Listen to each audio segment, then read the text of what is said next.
aqui é o Príncipe Murakibe mais uma vez. Que não se esqueça de se inscrever no canal para que eu possa tormentar a sua vida com as verdades ditas. E aqui hoje estarei falando sobre o extremismo indiano, isso mesmo, lá do país da Índia. Veja só que os neonazistas importaram o seu ódio para a Índia. Então, estarei lendo um texto de um professor Dan Little, que é muito importante você ficar sabendo dessas ocorrências, que se trata de uma ocorrência de violência anti-muçulmana. Incêndios, por exemplo, incêndio criminoso e assassinato em Nova Delhi no mês passado, às vezes é visto como um episódio simplesmente imprevisível, provocado por protestos contra a legislação de cidadania promulgada pelo PJP, que é um partido, e pelo primeiro-ministro Modi. No entanto, Paul Brass demonstrou várias décadas atrás a produção da violência hindu-muçulmana na Índia contemporânea, que distúrbios e episódios violentos como esse têm uma explicação muito mais profunda na política indiana.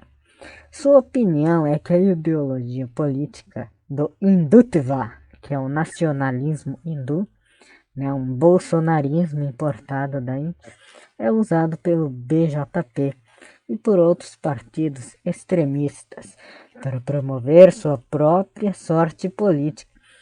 Essa ideologia e também o programa político a que se destina a apoiar é uma das principais causas da violência contínua de extremistas hindus contra os muçulmanos e outras minorias não hindus na Índia, ou seja, são os bolsonaretes mesmo da Índia.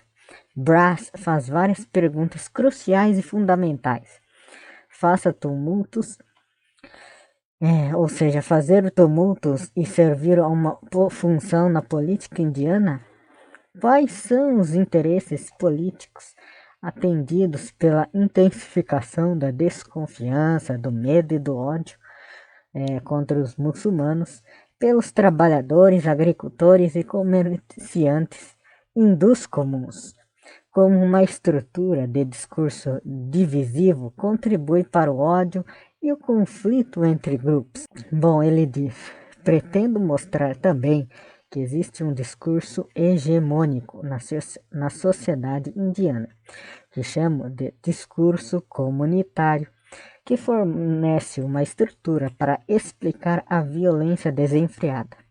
Os atores estão em mente, incluindo líderes, organizadores e participantes. E isso é um dos principais argumentos deste livro, ou seja, do livro lá que ele escreveu, o Paul Brass, que não podemos entender o que acontece nos motins até examinarmos detalhadamente a multiplicidade de papéis e pessoas envolvidas neles. Aqui estão os temas centrais do livro.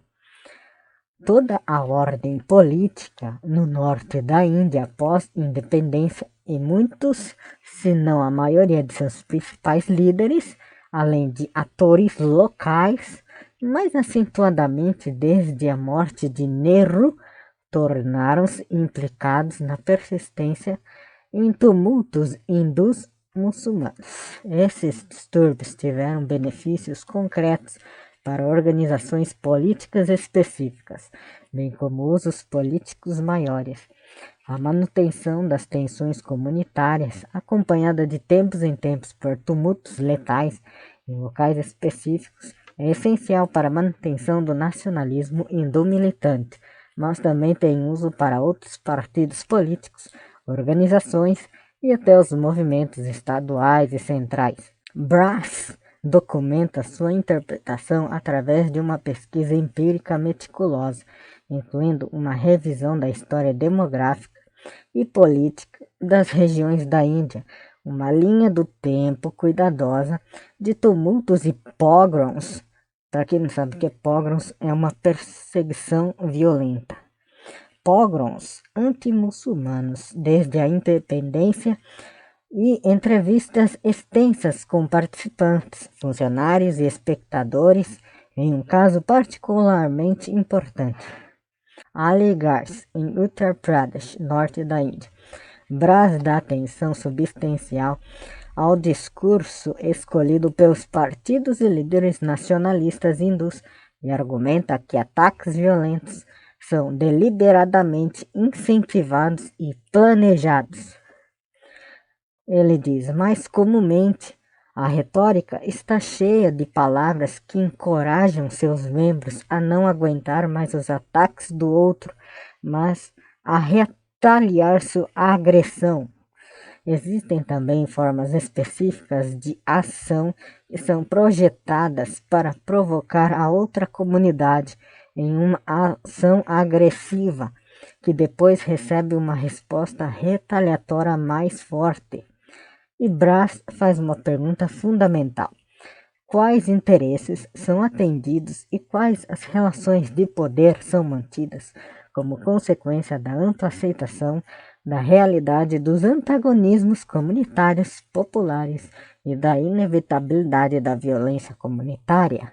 Podemos fazer a mesma pergunta sobre a ascensão do discurso nacionalista e racista nos Estados Unidos nos últimos 15 anos. Que interesses são atendidos pela legitimidade da linguagem da supremacia branca e do racismo em nossa política?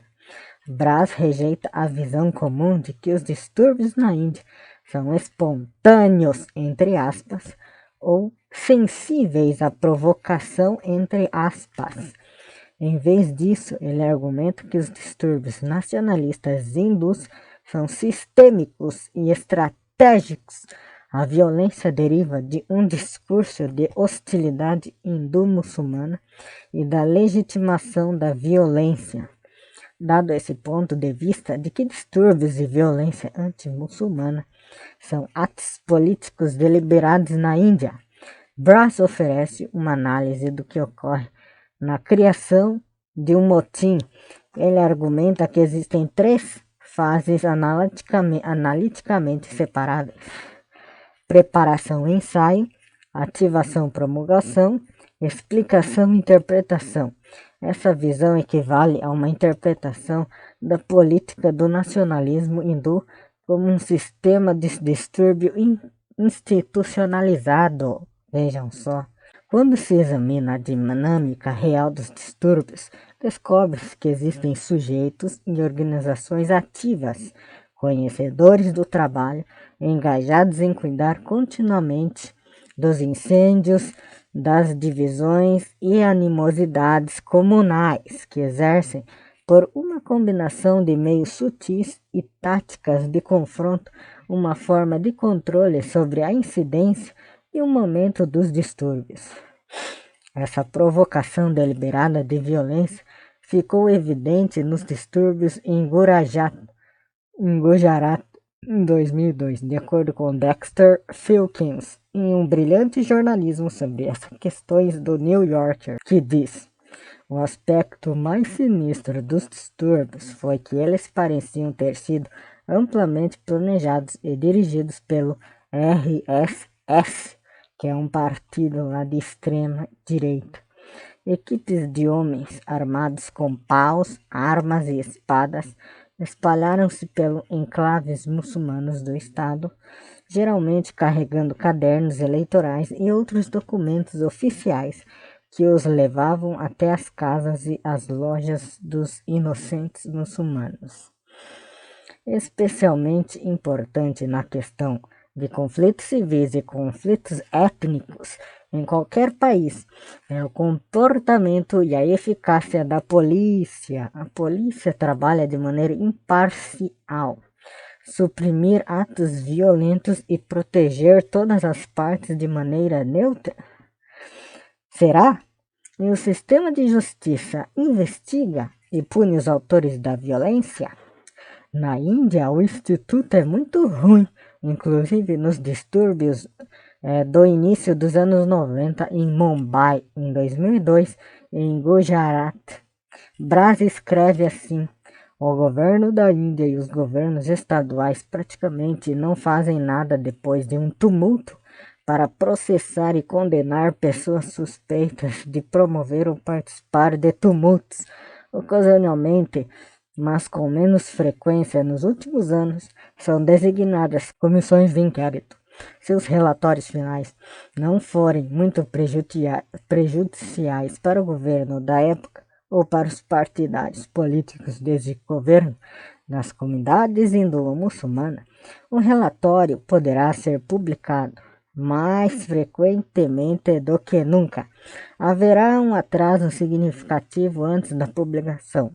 Alguns relatórios nunca são publicados. Esse padrão foi repetido em Delhi durante o período mais recente do pogrom anti-muçulmano. A polícia guarda enquanto os bandidos do Hindutva atacam os muçulmanos, queimam casas e lojas e assassinam os inocentes.